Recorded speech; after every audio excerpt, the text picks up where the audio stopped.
Meus amados irmãos e irmãs, quero saudá-los com a graça e com a paz do Senhor Jesus. Hoje, domingo, dia 23 de agosto, 9 horas da manhã, estamos iniciando a nossa escola dominical.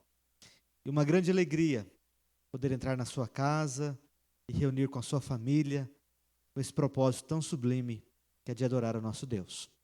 Nós vamos iniciar orando e eu convido você a se concentrar neste culto, nessa escola dominical nesta manhã, mesmo em casa, mesmo no aconchego da casa, da família, esse domingo friozinho, mas nós podemos ser acalentados com o fogo do Espírito Santo em nossos corações. Vamos orar. Maravilhoso Deus, a Ti seja a honra, a glória e o louvor, hoje e para sempre.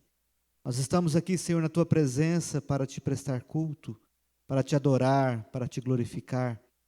Ó Deus amado, e exaltar o Senhor, porque o Senhor é digno de toda glória, porque só o Senhor é Deus. E nós queremos, ó Pai, dispor a Ti nossa vida para Te adorar. Nós queremos, ó Deus, consagrar a nossa vida e a nossa casa para a Tua glória. Fale conosco, ó Deus. Abençoe essa escola dominical. Use, Deus amado, essa transmissão. Que o Senhor seja exaltado e glorificado através de nós e que muitas e muitas vidas sejam alcançadas com a Tua graça. Em nome de Jesus. Amém. Glória a Deus, amados irmãos. Nós vamos, antes de nós lermos na palavra do Senhor, nós vamos destacar aqui os aniversariantes dessa semana. No dia 28, nós temos as irmãs Maria José do Nascimento e a nossa irmã Vilma Gonçalves. No dia 29, nós temos a nossa irmã Alexandra Martim. E no outro domingo, no dia 30, que é o último domingo de agosto, nós teremos a nossa irmã Alcione Barbosa. A todas as nossas irmãs, nós queremos parabenizar em nome de Jesus. Nós agora, amados, vamos ler na palavra de Deus, em Isaías, capítulo 64, versos de 1 até o verso 8. Abra sua Bíblia, aproveite, chama os seus filhos e ajude os seus filhos na abertura da palavra de Deus e vamos juntos fazer essa leitura. Isaías 64, versos 1 até o verso 8. A palavra de Deus diz assim: se fendesses os céus e descesses, se os montes tremessem na tua presença, como quando o fogo inflama os gravetos, como quando faz a ferver as águas, para fazeres notório o teu nome aos teus adversários, de sorte que as nações tremessem da tua presença. Quando fizeste coisas terríveis que não esperávamos, desceste e os montes tremeram à tua presença. Porque desde a antiguidade não se ouviu, nem com o ouvido se percebeu, nem com os olhos se viu Deus além de ti, que trabalha para aquele que nele espera. Saís ao encontro daquele que com alegria pratica justiça, daqueles que se lembram de ti nos teus caminhos. Eis que te iraste porque pecamos por muito tempo. Temos pecado e havemos de ser salvos? Mas todos nós somos como o imundo, e todas as nossas justiças como o trapo da imundícia. Todos nós murchamos como a folha, e as nossas iniquidades como o vento nos arrebatam. Já ninguém há que invoque o teu nome, que se desperte e te detenha, porque escondes de nós o rosto, e nos consomes por causa das nossas iniquidades.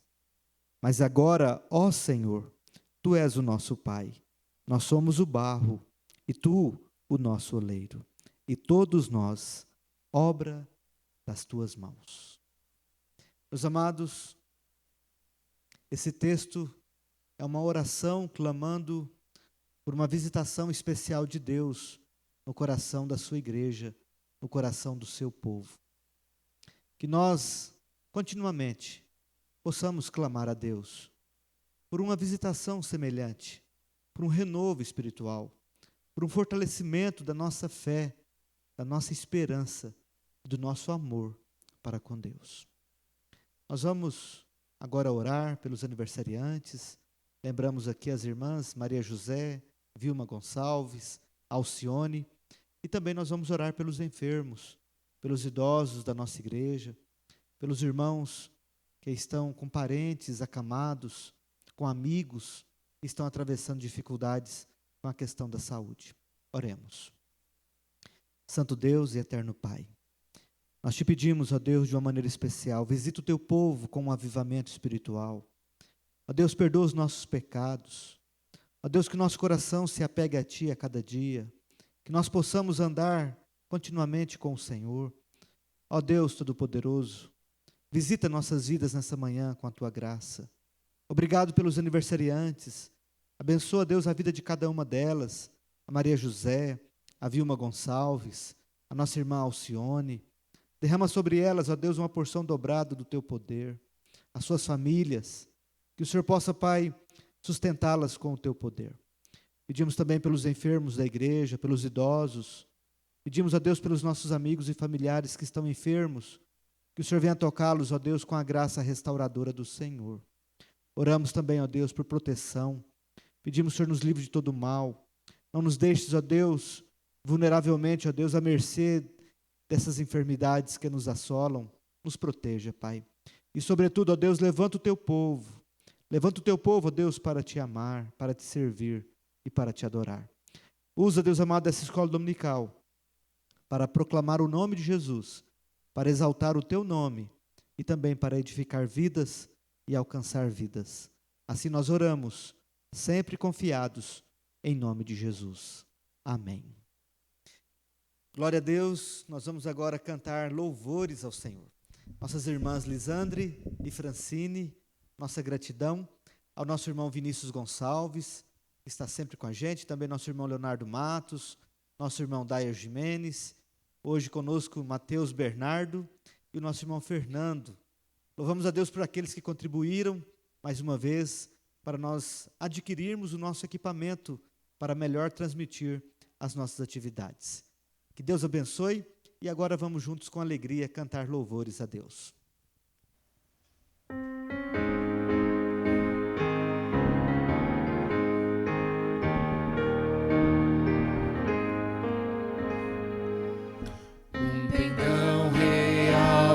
Entregou o rei, a vós, soldados seus, corajosos, pois em tudo defendi, marchando para os céus, com valor, sem temor, por Cristo prontos a sofrer, bem alto erguei o seu pendão, firme sempre até formados já terríveis batalhões do grande usurpador. Revelai-vos hoje, bravos campeões, avante sem temor, com valor, sem temor, por Cristo prontos a sofrer, bem alto erguei o seu pendão, firme sempre até morrer. Em receio sente no seu coração e fraco se mostrar, não receberá o eterno galardão que Cristo tem pra dar. Com valor, sem temor, por Cristo prontos a sofrer, bem alto erguei o seu pendão, firme sempre até morrer.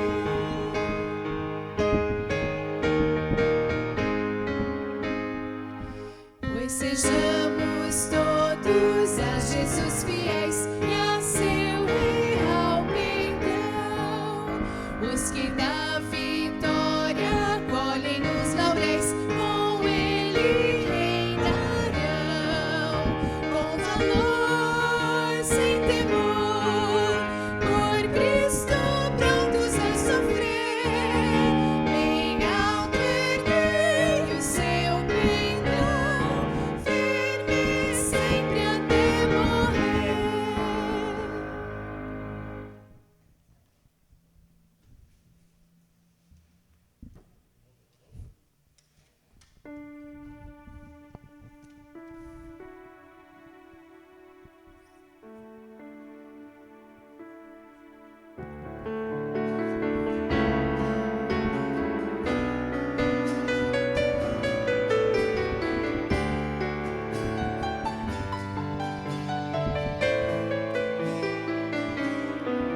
Nós queremos ouvir tua voz, teu louvor sempre esteja entre nós.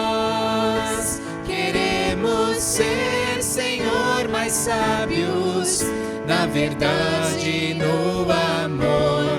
Marcharemos na coragem do Senhor. Marcharemos cheios de coragem. Seguiremos, seja onde for. Embora a dor nos cerque na viagem, marcharemos na coragem do Senhor. Quando a escuridão da noite descer, queremos só pela graça e fé viver, com esperança e com coragem, na alegria ou na dor, marcharemos na coragem do Senhor. Marcharemos cheios de coragem. Seguiremos, seja onde for. Embora a dor nos cerque na viagem, marcharemos na coragem do Senhor. Marcharemos cheios de coragem. Seguiremos, seja onde for. Embora a dor nos cerque na viagem, marcharemos na coragem do Senhor. Marcharemos na coragem do Senhor.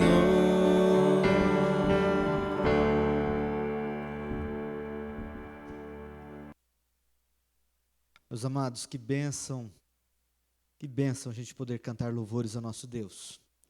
É uma satisfação poder encontrar nossa razão de viver. Nossa razão de viver é adorar a Deus, é glorificá-lo, é exaltá-lo.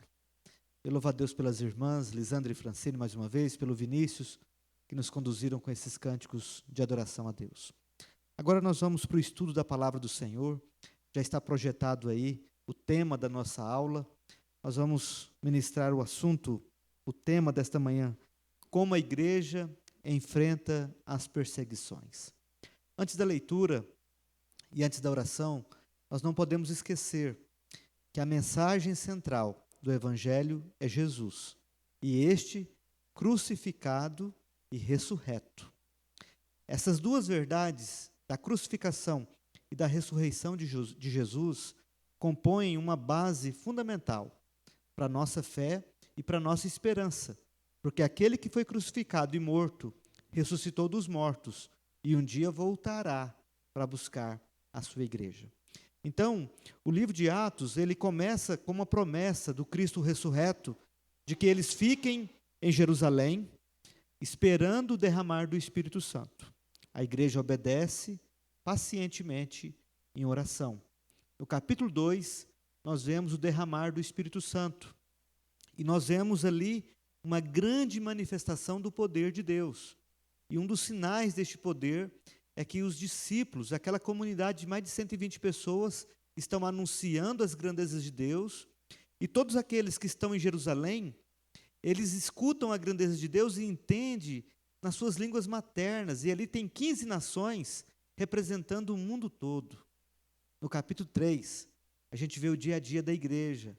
João e Pedro e João vão no templo para orar, e às 3 horas da tarde, eles encontram uma pessoa paralítica, uma pessoa que é muito pobre, um mendigo, pedindo ali esmolas. E aí Pedro diz para ele: nós não temos nem prata e nem ouro, mas o que nós temos nós te damos. Levanta e anda em nome de Jesus. Acontece um grande alvoroço. E a população que está presente no templo, olha para Pedro e João. E Pedro e João falam: não olhe para nós, porque não foi nós que fizemos isso. Mas o autor deste grande milagre e desta grande salvação é Jesus Cristo, o ressurreto, aquele que venceu a morte. É Ele que fez isso. Então, com este pano de fundo, com este conhecimento dos 3 primeiros capítulos, nós vamos orar e nós vamos ler o capítulo 4 do livro de Atos. Pai Santo, ilumina nossa mente, dá-nos a bênção, ó Deus, de conhecer a Ti, ler a Tua palavra, conhecer o Teu plano, conhecer o Teu propósito. Usa a minha vida, Deus, como instrumento nas Tuas mãos. Ó Deus, fale através da minha vida e que a igreja do Senhor seja edificada. Que essa transmissão seja uma bênção e que as pessoas que estão agora, Deus, reunidos para ouvir a Tua voz, reunidos, ó Deus, para buscar a Tua presença, que essas pessoas sejam abençoadas por Ti, em nome de Jesus. Amém e amém. Atos 4, nós vamos colocar aí a projeção. Está projetado aí o capítulo 4, os versos de 1 a 4. Diz assim a palavra de Deus: enquanto Pedro e João ainda falavam ao povo, chegaram os sacerdotes, o capitão do templo e os saduceus, ressentidos porque os apóstolos estavam ensinando o povo e anunciando em Jesus a ressurreição dentre os mortos. Prenderam Pedro e João e os recolheram ao cárcere até o dia seguinte, pois já era tarde. Porém, muitos dos que ouviram a palavra creram, subindo o número desses homens a quase 5.000. Então, Pedro, cheio do Espírito Santo, lhes disse: autoridades do povo e anciãos, visto que hoje somos interrogados a propósito do benefício feito a um homem enfermo e do modo como ele foi curado, saibam os senhores, todos e todo o povo de Israel, que em nome de Jesus Cristo, o Nazareno, a quem vocês crucificaram e a quem Deus ressuscitou dentre os mortos, sim, em seu nome, é que este está curado na presença de vocês. Este Jesus é a pedra que vocês, os construtores, rejeitaram, mas ele veio a ser a pedra angular. Não há salvação em nenhum outro, porque debaixo do céu não existe nenhum outro nome dado entre os homens, pelo qual importa que sejamos salvos. Ao verem a ousadia de Pedro e João, sabendo que eram homens iletrados e incultos, ficaram admirados e reconheceram que eles haviam estado com Jesus.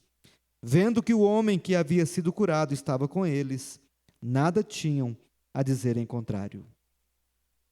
E mandando-os sair do sinédrio, discutiam entre si, dizendo: que faremos com estes homens?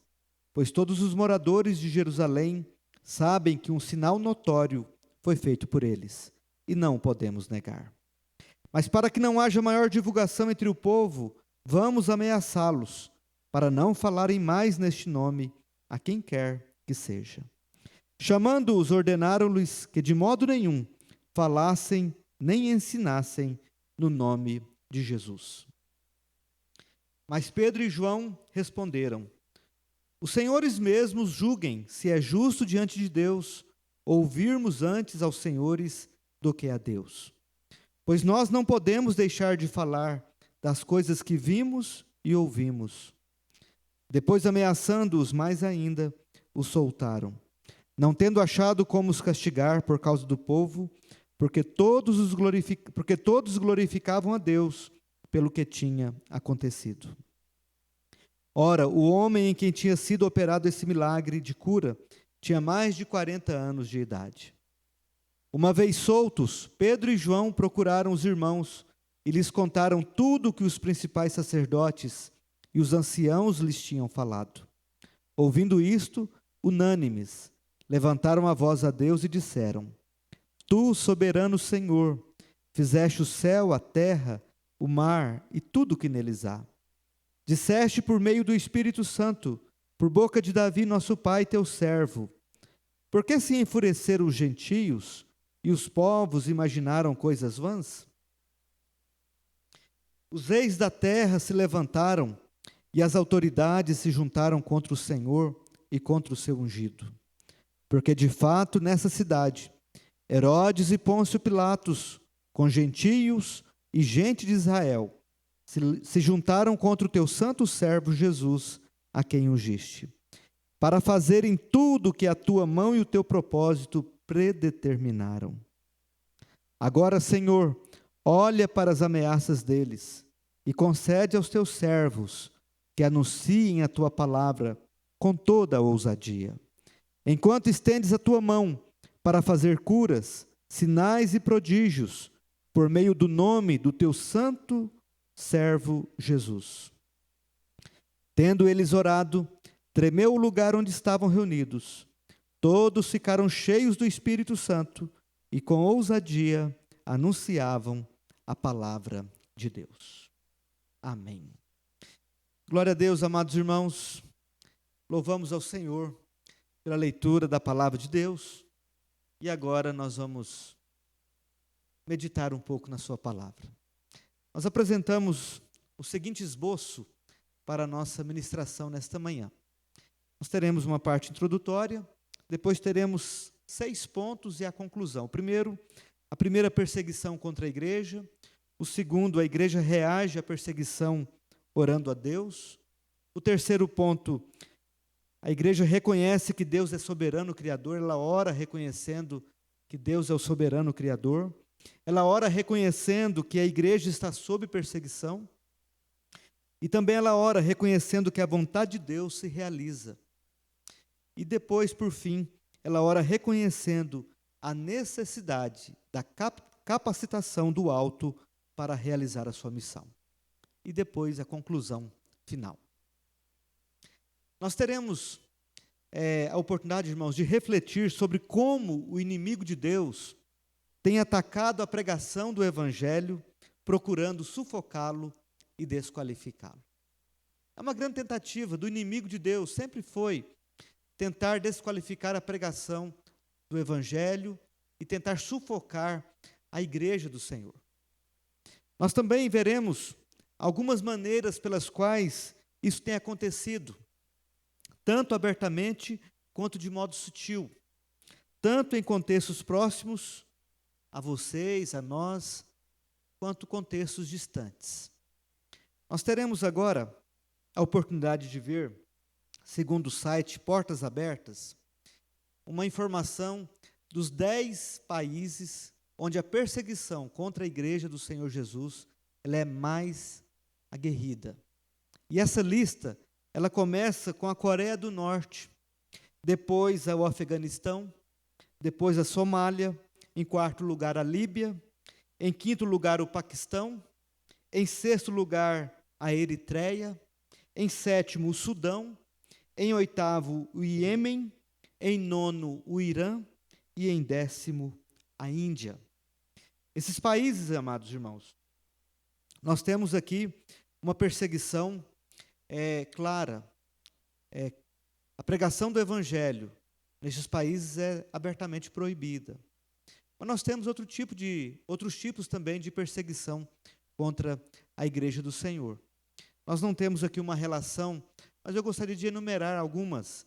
E gostaria que você também, conversando aí com os seus entes na sua casa, pudessem listar que tipo de perseguição há em nossos dias hoje.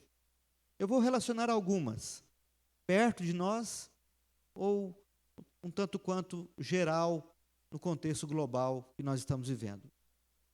Nós somos privilegiados de poder participar de um trabalho missionário chamado Gideões Internacionais.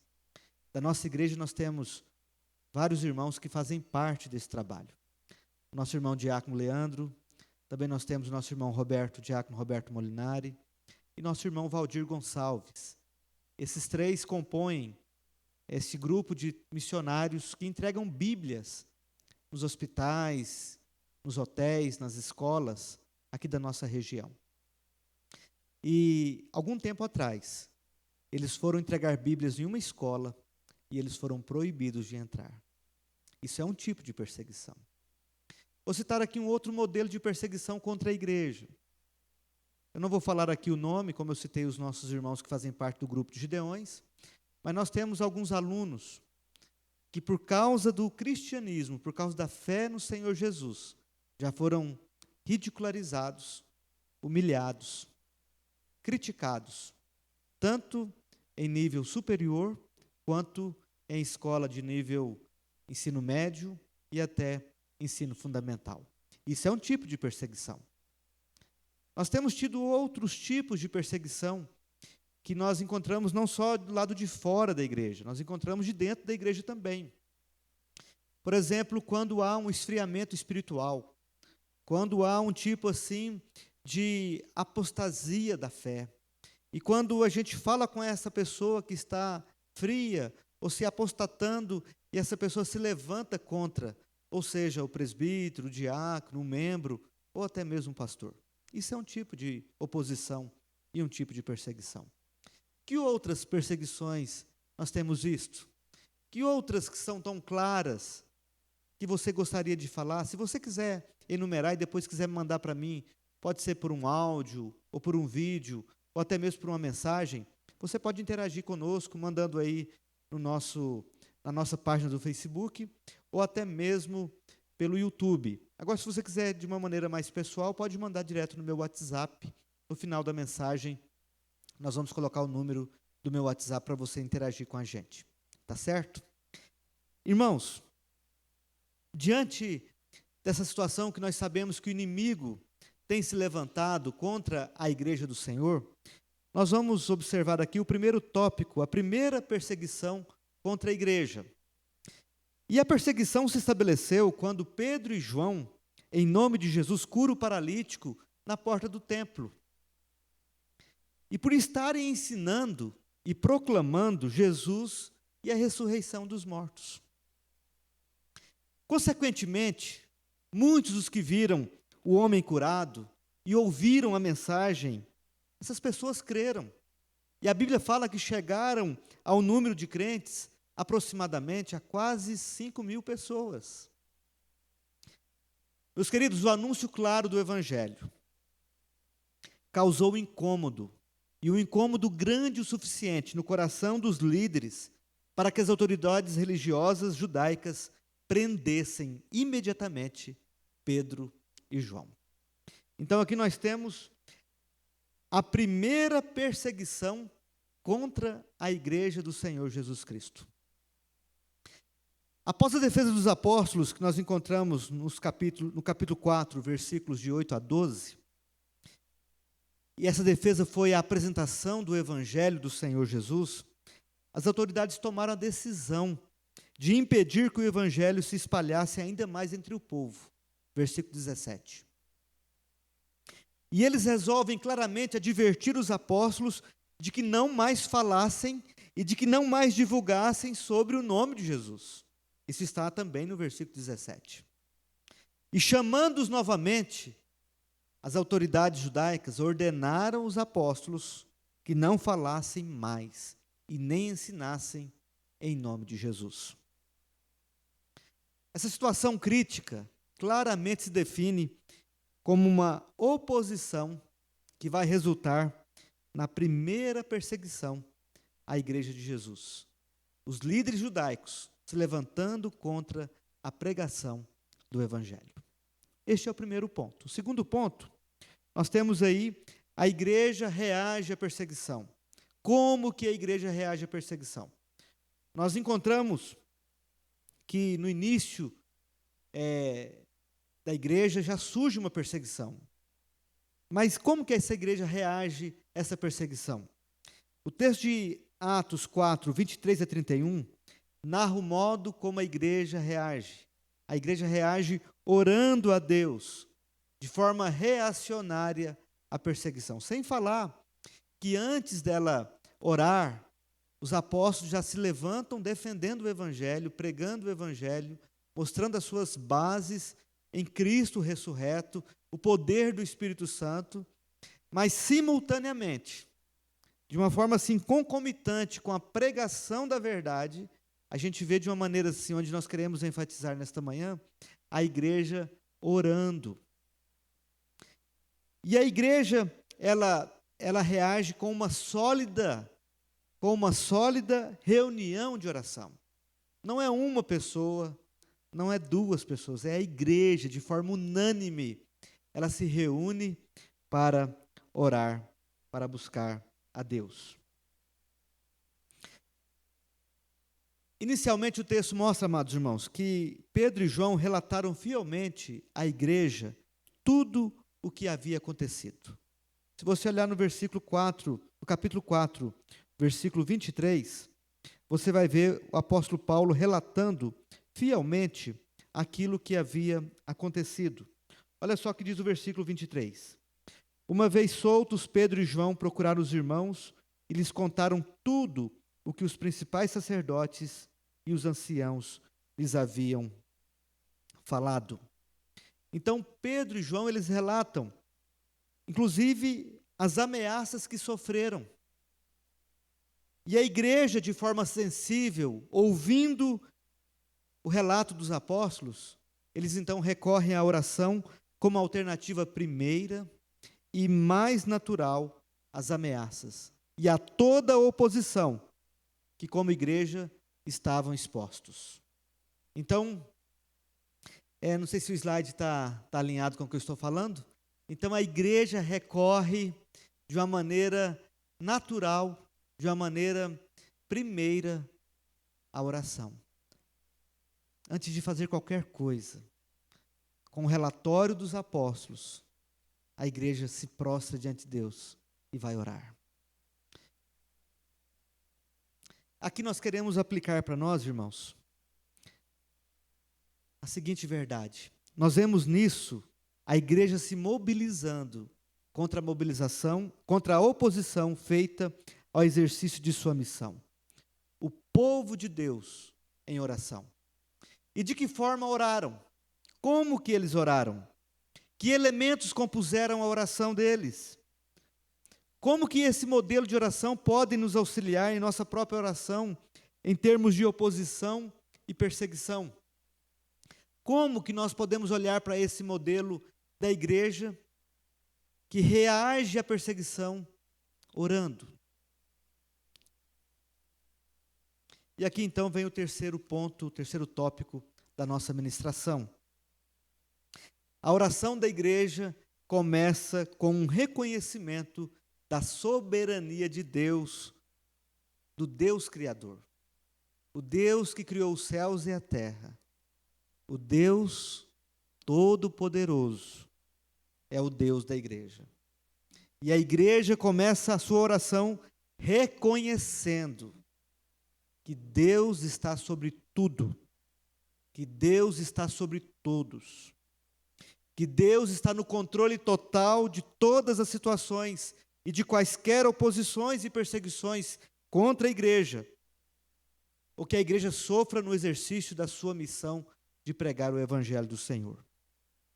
E também no nosso serviço de anunciar o evangelho a toda criatura. Não temos uma base ou outra base de fundamento do que reconhecer que nosso Deus soberano está efetivamente reinando sobre céus e terra. Mateus 28, 18 diz assim, que toda autoridade me foi dada nos céus e na terra. É Jesus quem disse isso. Então, com esta base, a igreja, ela reage orando a Deus, reconhecendo que o Deus da igreja, Ele é o soberano, Ele é o todo-poderoso, Ele está acima de tudo, Ele tem todo o poder, Ele tem todo o controle, e Ele governa tudo conforme o seu poder e a sua grandeza. Aplicações para nós. As crises podem nos fazer desanimar, mas ao contemplarmos o Senhor como soberano sobre todas as coisas, inclusive sobre a oposição e perseguição, nosso ânimo é revigorado. Pensem como ter a soberania de Deus em mente pode nos dar tranquilidade em meio às lutas da nossa vida. Avalie no seu coração qual o papel da soberania de Deus no seu coração, na sua fé, ao enfrentar as lutas. Eu creio que esse papel é um papel de motivação, de confiança. É aquela certeza que deve dominar nossa vida, de que nós não estamos sozinhos. E o que essa certeza deve mudar em nós? Reflita com a sua família agora. O fato de Deus ser soberano, o fato de você saber que Deus é soberano, o que isso deve alterar no seu modo de viver, de agir e até mesmo de orar? Como essa verdade deve influenciar as nossas orações? O fato de Deus ser soberano e o fato de enfrentarmos perseguições. Eu quero fazer um parêntese aqui. Essas questões de luta que eles estão enfrentando não é problema pessoal, não é problema financeiro, não é questões terrenas. Eles estão enfrentando lutas aqui, é por causa da pregação do Evangelho, é por causa de testemunhar de Jesus. Os apóstolos aqui não estão orando, não é por questões íntimas e pessoais, porque eles sabem que Jesus Cristo já salvou a vida deles, porque eles sabem que Jesus morreu por eles, ressuscitou por eles, e um dia os receberão na glória celeste. Eles têm essa base de confiança, e eles estão enfrentando uma luta aqui, por causa do testemunho do nome de Jesus. E eles oram reconhecendo que Deus é o soberano Criador. Em quarto lugar, eles reconhecem que a igreja está sob perseguição. Em sua oração, a igreja reconhece que todo tipo de oposição e perseguição já foi previamente anunciada por Deus. A igreja não está de uma maneira ingênua ou despreparada. A igreja foi preparada. A igreja foi orientada. Inclusive a oposição dos homens a Jesus Cristo, levando-o à cruz, conforme o próprio apóstolo Pedro relata, citando o Salmo 2, aí nos versículos 26 e 25 e 26 de Atos 4. A gente vê que o próprio Jesus, que sofreu a mais rude oposição e morte, nos advertiu que não estaríamos livres de situações semelhantes. Vejamos só o que ele disse em João, capítulo 15, 18 a 27. Está o slide aí no Evangelho de João, capítulo 15, diz assim a palavra de Deus: se o mundo odeia vocês, saiba que antes de odiar vocês, odiou a mim. Se vocês fossem do mundo, o mundo amaria o que era seu. Mas vocês não são do mundo, pelo contrário, eu dele os escolhi, e por isso o mundo odeia vocês. Lembrem-se da palavra que eu disse a vocês: o servo não é maior que o seu senhor. Se perseguiram a mim, também perseguirão vocês. Se guardaram a minha palavra, também guardarão a de vocês. Versículo 21. Tudo isso, porém, farão com vocês por causa do meu nome, porque não conhecem aquele que me enviou. Se eu não tivesse vindo e lhes falado, eles não teriam nenhum pecado, mas agora não tem desculpa do seu pecado. Quem odeia a mim, odeia também o meu Pai. Se eu não tivesse feito entre eles as obras que nenhum outro fez, eles não teriam nenhum pecado. Mas agora não somente viram, como também odiaram tanto a mim, como a meu Pai. Os versículos finais, 25 a 27. Isso, porém, é para que se cumpra a palavra escrita na lei deles: odiaram-me sem motivo. Quando, porém, vier o Consolador, que eu enviarei a vocês da parte do Pai, o Espírito da verdade, que dele procede, esse dará testemunho de mim. E vocês também testemunharão, porque estão comigo desde o princípio. Irmãos, em João 15, 18 a 27, Jesus deixa muito claro que todo o ódio que o mundo lhe dedica e a seus discípulos culmina em uma ação concreta do Espírito Santo, resultando no testemunho de Cristo. O próprio Jesus, citando mais uma vez o evangelista João 16:33, diz assim: falei essas coisas para que em mim vocês tenham paz. No mundo vocês passam por aflições, mas tenham coragem, eu venci o mundo. Irmãos, a igreja, ela está enfrentando uma grande perseguição, mas a igreja, ela ora, e ela ora reconhecendo que Deus é soberano. Depois ela ora reconhecendo que ela está atravessando, ou que ela está sob perseguição. E ela, como eu disse, ela já tinha sido alertada. O próprio Cristo já havia orientado. A igreja, ela tem sido despertada no decorrer dos anos. Deus tem usado o Espírito Santo na vida do seu povo. E nestes dias, Deus usou Roger Greenway em seu livro Ide Fazer Discípulos, da editora Cultura Cristã. E ele destaca duas oposições que a igreja enfrentou, ou melhor, duas perseguições. A primeira, que começou com a oposição dos judeus. O livro de Atos nos conta que os líderes religiosos judeus se opuseram ao cristianismo desde o princípio. Afinal de contas, foram os líderes judeus que mataram Jesus. E depois que Jesus ressuscitou dos mortos, e aqueles discípulos, no período da crucificação e da morte, eles ficaram com tanto medo, todos quase fugiram, amedrontados, desanimados. Mas Jesus ressuscita e aparece para eles. Aqueles homens que tinham visto Jesus fazer tantas coisas, aqueles homens que viram a morte de Jesus, aqueles homens, ao verem Cristo ressurreto, eles obedecem à palavra de Jesus. E eles ficam em Jerusalém orando, aguardando a promessa. E o Espírito Santo é derramado. E, consequentemente, o poder vem sobre eles. E, naturalmente, eles começam a testemunhar de Jesus. E esses homens, em menos de 2 meses, eles já estão causando uma grande transformação por causa de Cristo. E, naturalmente, os judeus que perseguiram e mataram Jesus, eles se levantam contra a igreja.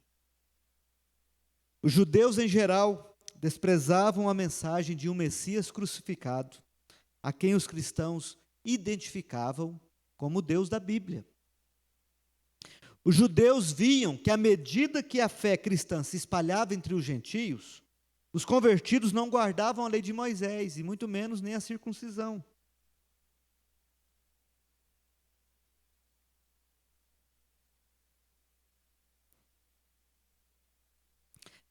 A propagação da fé cristã irritou muitos gentios. E, em alguns casos, os judeus foram acusados por isso.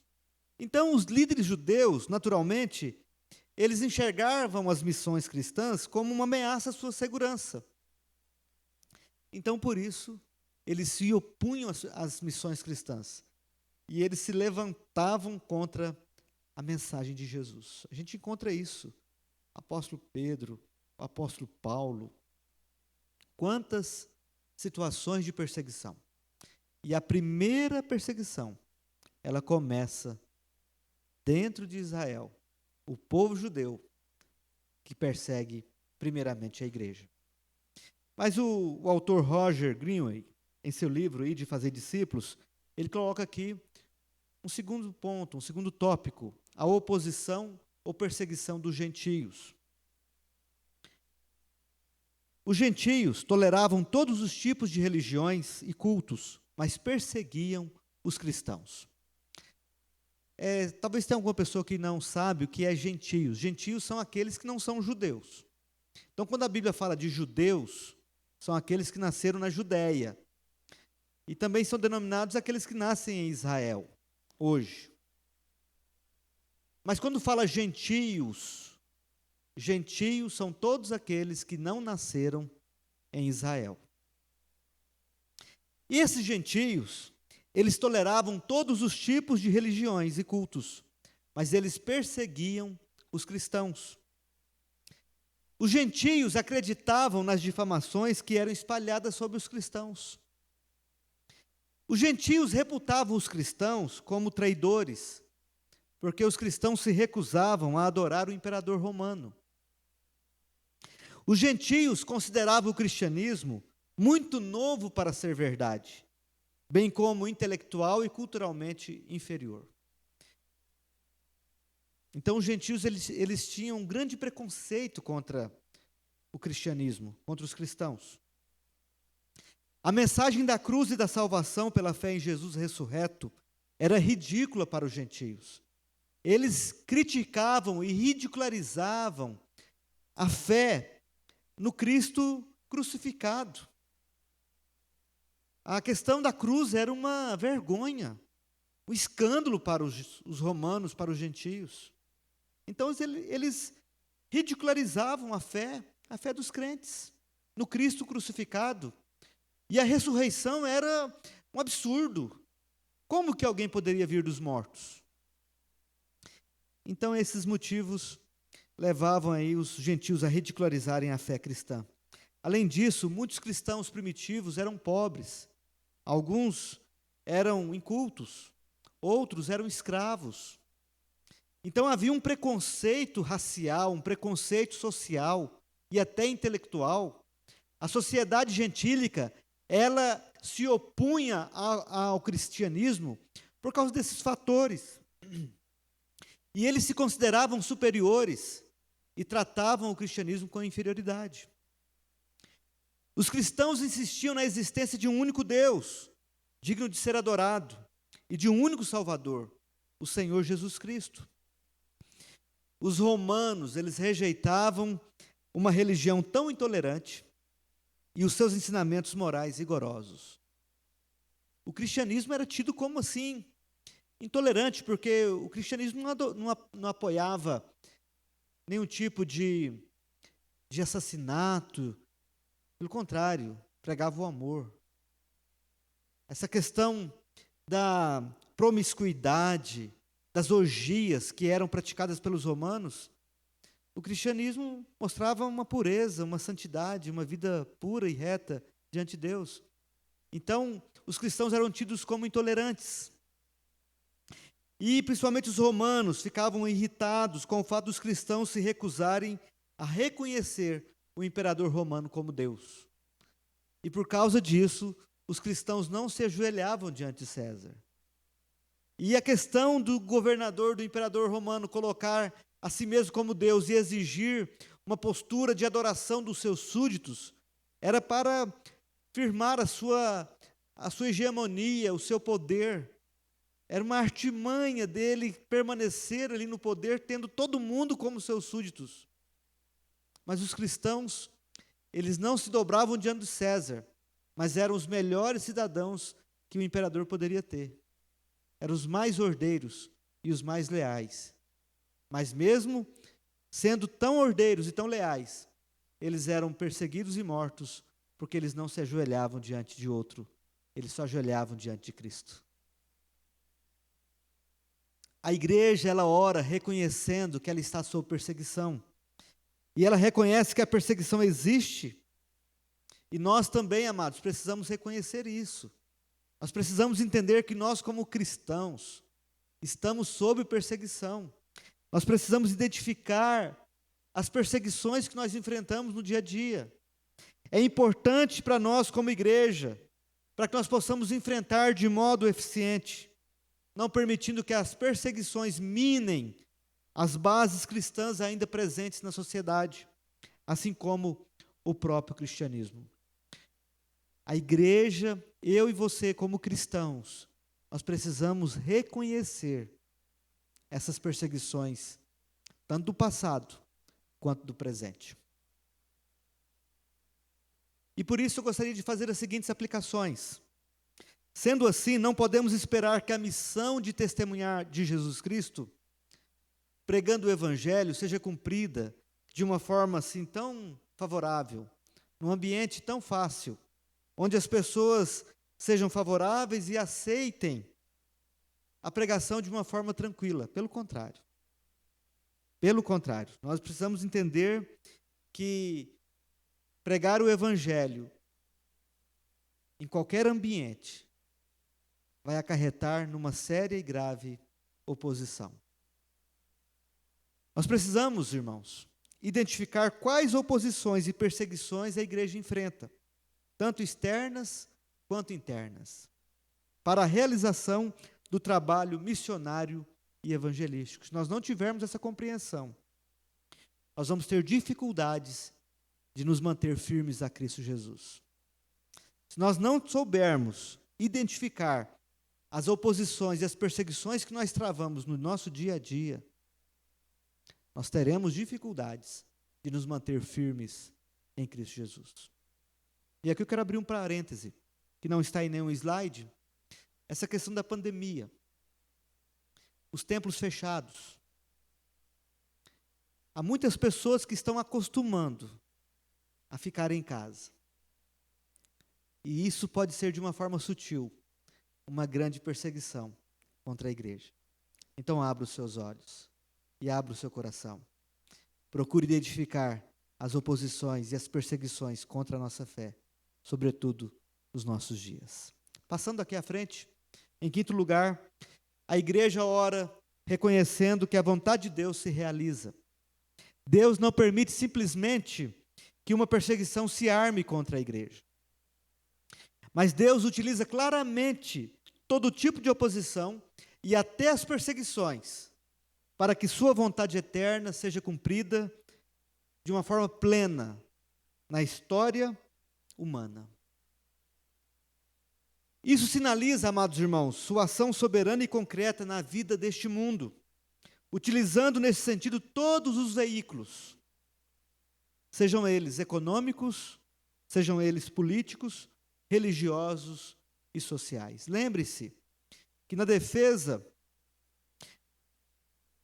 os apóstolos estão defendendo a fé perante as autoridades religiosas, a religião dominante da época e do local.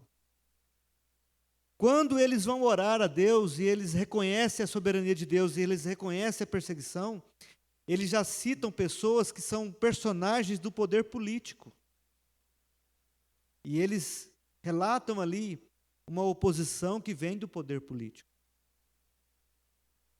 Então, irmãos, quando a igreja está orando, ela reconhece que a vontade de Deus se realiza. E Deus, Ele usa de uma forma concreta todos os veículos humanos a fim de que sua vontade seja executada aqui na terra.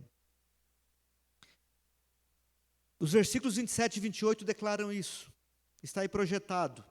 Porque de fato nessa cidade Herodes e Pôncio Pilatos, com gentios e gente de Israel, se juntaram contra o teu santo servo Jesus, a quem ungiste, para fazerem tudo o que a tua mão e o teu propósito predeterminaram. Olha que palavra, olha que consciência, olha a convicção destes apóstolos. Eles dizem que levantaram nessa cidade homens, juntamente com gentios, autoridades contra Jesus, para fazerem tudo que a tua mão e o teu propósito pré-determinaram. Eu quero aplicar aqui algumas verdades para nós nesse sentido. Ao reconhecer que a vontade de Deus se realiza, nós precisamos entender que o Evangelho foi de Jerusalém para o mundo, graças à perseguição contra a igreja em Jerusalém. Do mesmo jeito, e fazendo aqui um contraponto com a cruz de Cristo, quando Cristo estava na cruz, o diabo achou que ele estava vencendo. Mas tolo de Satanás e dos agentes do mal, porque Cristo na cruz, ele estava conquistando a maior vitória. Ele estava vencendo em nome de Deus, salvando o povo escolhido do Senhor. Do mesmo jeito, a igreja perseguida em Jerusalém Muitos inimigos do Senhor achavam que assim estava ofuscando, atrapalhando e impedindo o avanço do Evangelho. E é justamente o contrário.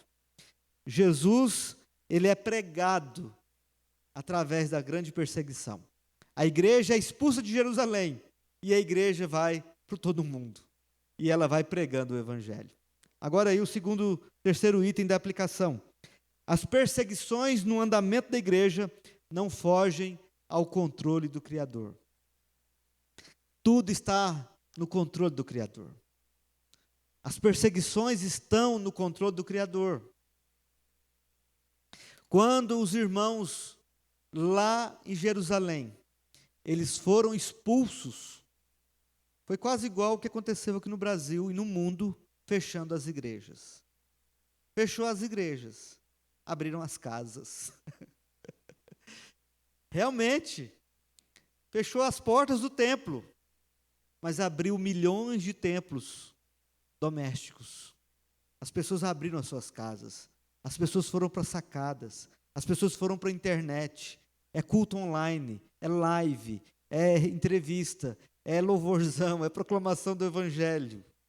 E de uma maneira muito maravilhosa a gente vê que tudo está na mão do Criador. Esse reconhecimento também permite que os crentes enfrentem situações difíceis. Sabemos que todas as coisas cooperam para o bem daqueles que amam a Deus, daqueles que foram chamados segundo o seu propósito. Ao ter essa convicção, nós podemos enfrentar perseguições, meus irmãos. Podemos passar momentos difíceis, mas vamos ter a certeza que todas as coisas cooperam para o bem daqueles que amam a Deus e daqueles que foram chamados segundo o seu propósito. Em último lugar, a igreja ora reagindo à perseguição judaica. A primeira perseguição foi os judeus que promoveu, e a igreja reage a essa primeira perseguição orando, reconhecendo que Deus é soberano, reconhecendo que ela está enfrentando perseguição, reconhecendo que Deus realiza a sua vontade. Mas agora ela ora reconhecendo a necessidade da capacitação do alto para a realização da sua missão. E ela fala no versículo 29, e ela diz assim: agora, Senhor, olha para as ameaças deles, e concede aos teus servos que anunciem a tua palavra com toda a ousadia. Olha o verso 30. Enquanto estendes a tua mão para fazer curas, sinais e prodígios, por meio do nome do teu santo servo Jesus. E o 31 termina o texto dizendo: tendo eles orado, tremeu o lugar onde estavam reunidos. Todos ficaram cheios do Espírito Santo e com ousadia anunciavam a palavra de Deus. Meus queridos, reconhecer a necessidade da capacitação do alto para fazer a obra de testemunhar de Cristo é algo assim que está no coração da igreja, e a igreja ora e ela pede ousadia como consequência direta de reconhecerem a Deus como o soberano Criador, que utiliza toda a oposição ao Evangelho para que sua vontade seja plenamente realizada. Os discípulos pedem a Deus em oração que Deus, considerando a realidade e gravidade das ameaças que eles estão sofrendo, que Deus possa capacitá-los para que eles tenham ousadia na pregação do Evangelho, no testemunho do Evangelho. Jesus disse: mas recebereis poder ao descer sobre vós o Espírito Santo. Nós só poderemos ser testemunhas de Cristo se nós realmente estivermos cheios do poder do Espírito Santo. E por isso que a igreja ora. É muito pertinente que o pedido deles não tenha sido que Deus os livrasse das ameaças. Os apóstolos e os discípulos e a igreja ali não pede para Deus matar os perseguidores. Não pede para Deus mandar fogo do céu sobre os perseguidores. Não pede para Deus acabar com as ameaças. Eles pedem para que Deus os capacitem com ousadia e com coragem a pregar a mensagem do amor de Deus, a mensagem do Evangelho. Foi o que nós cantamos nessa música. Marcharemos com coragem, na alegria e na dor. Marcharemos. Mas esse marchar precisa de um revestir do poder de Deus. E a igreja ora pedindo essa capacitação. Ao pedir que Deus os capacite para a proclamação do Evangelho, os discípulos também pedem que Deus sinalize essa proclamação, curando e realizando sinais e maravilhas. Eles não pedem somente por poder e ousadia, mas eles pedem também por manifestação do poder de Deus na vida daqueles que eles estão pregando. Eles oram pedindo a Deus cura, sinais e maravilhas na vida daqueles que eles estão proclamando o Evangelho. E o que eles querem dizer com isso? Eles querem dizer que o exercício da missão deve ser completo. Não pode ser algo unilateral ou desequilibrado. Os discípulos estão orando por ousadia na pregação do Evangelho, mas eles estão valorizando a transformação completa do indivíduo. Eles estão clamando a manifestação do reino de Deus na pessoa de Cristo de forma efetiva na vida das pessoas, porque não adianta eu encontrar uma pessoa com fome, eu ter dinheiro no bolso e falar Jesus é o pão da vida. Eu tenho que ter uma postura equilibrada e uma atitude completa na pregação do Evangelho. A minha palavra tem que estar associada com a minha ação. E é isso que a igreja ali está fazendo, está orando por ousadia na pregação do Evangelho, mas está orando também para que o Senhor sinalize com curas e com transformações de vidas no aspecto completo das pessoas. E finalmente o texto mostra a resposta de Deus à oração da igreja, que se tornou em uma manifestação do próprio poder do Espírito Santo. A Bíblia fala que tremeu o lugar, já a pessoa está orando e acontece um terremoto em resposta à sua oração. Que magnífico não seria? Que interessante não seria uma manifestação sobrenatural do poder de Deus, aonde nós estamos orando? Que fortalecimento nós teremos na nossa fé, no nosso amor, na nossa vida. E assim foi essa igreja. Uma igreja que foi alvo de uma grande manifestação do poder de Deus. E a gente vê crentes que estão inteiramente submetidos à vontade de Deus, que renovam as suas vidas no compromisso e na ação efetiva de proclamar o Evangelho de Jesus. Uma igreja de verdade, cheia do poder de verdade, proclamando a verdade, vivendo uma vida com verdade e totalmente integrados em Cristo e no poder do Espírito Santo. Eu quero aplicar aqui, amados, nesse último ponto, sexto, reconhecendo a necessidade da capacitação do alto para realizar a missão. A igreja, ela foi alertada por Jesus, no Evangelho de João, capítulo 15, quando Jesus diz: sem mim, nada podeis fazer. Nós crentes precisamos ser capacitados por Deus para, com coragem, enfrentar a oposição que o mundo faz com a igreja. Em um mundo tão conturbado como o nosso que vivemos, nós temos orado para combater o bom combate, ou nos preocupamos somente com as nossas necessidades pessoais? Como que está o nosso coração? Essa pergunta é um termômetro para avaliar a nossa motivação. Nesse mundo que nós estamos vivendo, com gente negando a Bíblia, com gente pregando a morte, a favor de aborto, a favor de tudo quanto é tipo de coisa ruim, contra a pregação do Evangelho, contra a família, contra a capacidade das pessoas poderem expressar a fé em Cristo Jesus. Como igreja nós estamos reagindo? Nós temos orado para combater o bom combate, ou estamos somente orando para trocar de carro, para comprar uma outra casa, para fazer uma viagem internacional, para colocar o nosso filho numa melhor escola? Quais são as nossas orações? Que Deus nos ajude a alinharmos o nosso coração debaixo do coração de Deus. Que Deus nos ajude, nos desperte a essa verdade. E eu quero concluir, amados de Deus, dizendo que os inimigos, o diabo, o mundo e a carne, colocam diante da igreja inúmeros obstáculos, a fim de impedi-la no cumprimento da sua missão.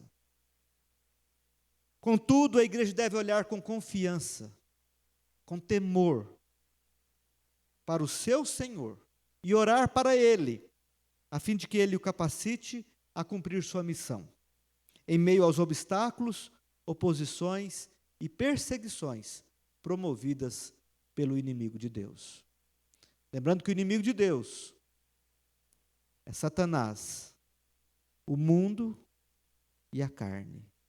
E estes três inimigos, eles se levantam com ódio contra a igreja. Estejam atentos. Nós vamos ver um pequeno vídeo,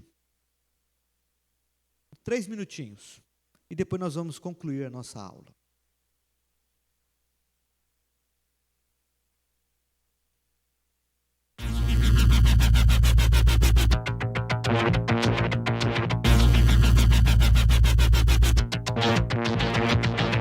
Vivemos em uma época em que se fala muito sobre liberdade e direitos humanos. Mas o que significa liberdade para quem vive na prisão, oprimido ou ameaçado sem ter cometido um crime?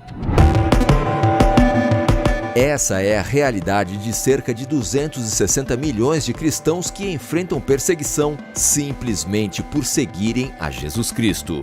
Hoje, 1 em cada 8 cristãos é perseguido ao redor do mundo. Há mais de 60 anos, a Portas Abertas acompanha a perseguição da Igreja Global e, desde 1993, divulga os 50 países onde os cristãos são mais perseguidos, a lista mundial da perseguição. Ao longo dos séculos, a Igreja tem sido atacada e reprimida. E, embora os métodos tenham mudado, o objetivo permanece o mesmo: exterminar os seguidores de Cristo. A hostilidade contra os cristãos vem da pressão de governos autoritários, do radicalismo religioso e até da discriminação da própria família. O extremismo islâmico é sem dúvida uma das fontes de perseguição mais predominantes em várias regiões, como no Oriente Médio, onde a igreja luta para permanecer firme em face de conflitos de guerra, fogo cruzado e intolerância religiosa. Na África subsaariana, os cristãos enfrentam os ataques mais violentos liderados por grupos radicais como o Boko Haram e os Fulani. No continente asiático, o poder do comunismo alimenta os grupos ideológicos e é a base de governos ditatoriais como a Coreia do Norte, que está em primeiro lugar no ranking desde 2002. Esse é o país mais perigoso do mundo para um cristão. Na Índia, o nacionalismo exacerbado promoveu ataques contra igrejas, queima de bíblias e abusos de cristãos. O atual partido político expressou publicamente seu desejo de eliminar os seguidores de Jesus até 2021.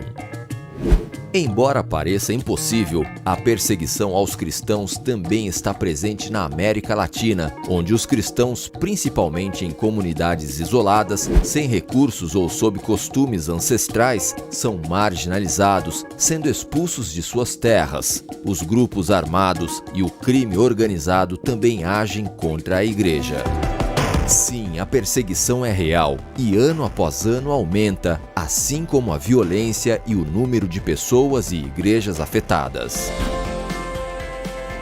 Contudo, as Escrituras nos lembram que as trevas não prevalecerão contra a Igreja de Cristo, pois o Espírito de Deus está sobre ela. Ele nos ungiu para pregar as boas novas, libertar os cativos e proclamar a salvação. E é com essa convicção que nos unimos para fortalecer a igreja perseguida, elevar nossa voz para aqueles que não podem fazê-lo e equipar o corpo de Cristo.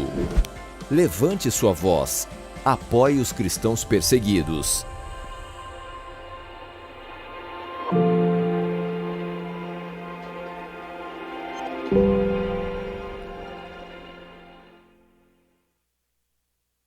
Muito bem, meus amados. esse vídeo, ele tem que impactar nosso coração.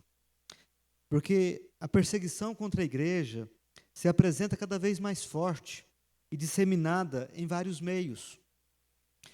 Os ataques acontecem tanto abertamente quanto de modo sutil.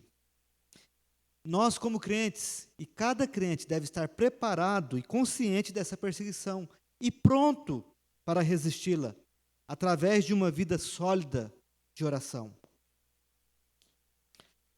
Como vimos no estudo da Palavra de Deus, e a Palavra de Deus é clara ao nos mostrar o caminho de um sólido relacionamento e de um ministério de intercessão que tem como primeiro passo reagir às perseguições. Antes de qualquer coisa, a igreja deve se levantar em oração.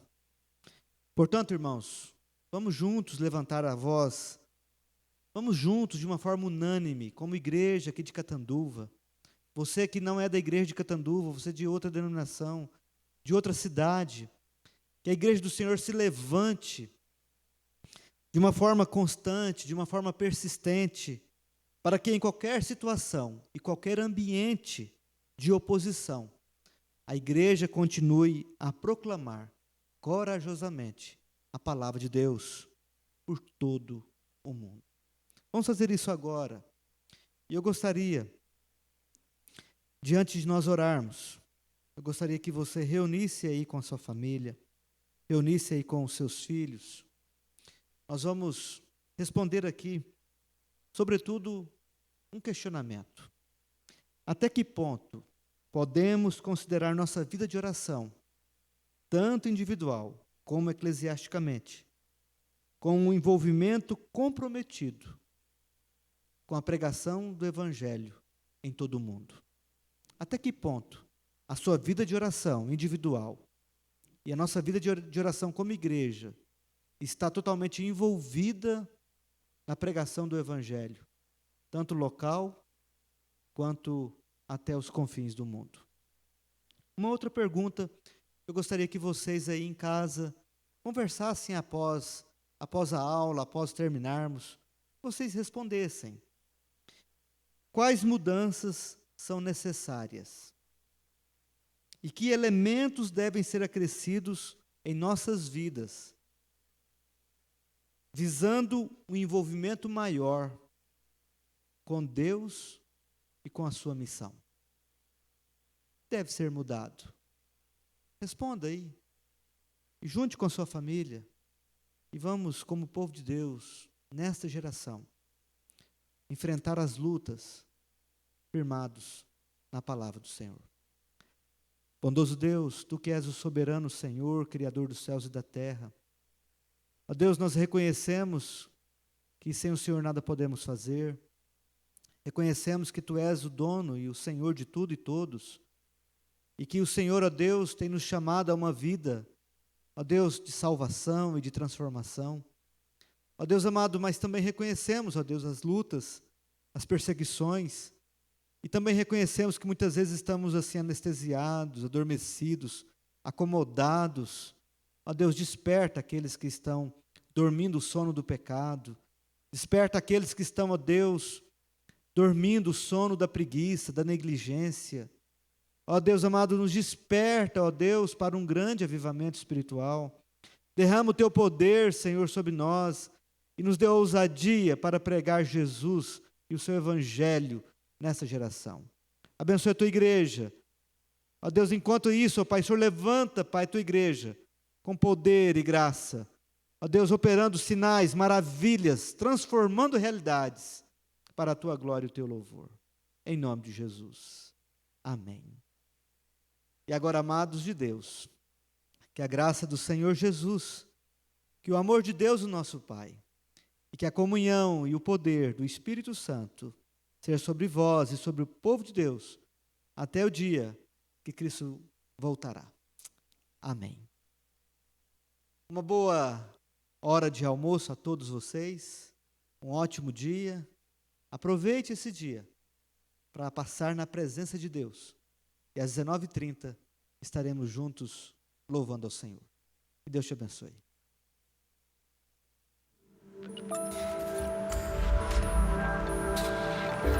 Você sabia que a APMT, a Agência Presbiteriana de Missões Transculturais, tem mais de 240 missionários servindo em mais de 40 países?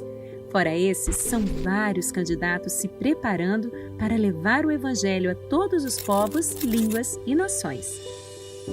Os nossos missionários desenvolvem vários projetos que têm como foco a evangelização, o discipulado, a plantação e revitalização de igrejas, o treinamento de lideranças locais, a formação teológica e a tradução da Bíblia para povos que ainda não têm a palavra na sua própria língua.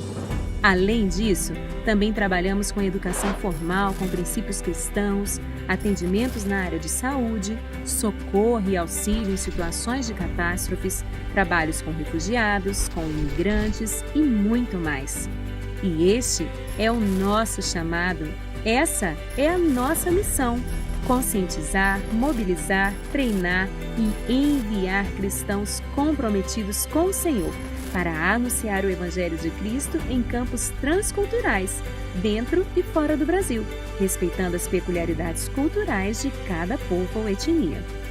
E saiba que você também pode fazer parte dessa missão, dessa grande obra que não pode parar. Com sua parceria, podemos fazer muito mais. Juntos, nós chegaremos até os confins da terra. Então, participe! Ore, contribua, divulgue, vá! Seja um parceiro da APMT e se mantenha informado através dos nossos canais nas redes sociais e no nosso site www.apmt.org.br.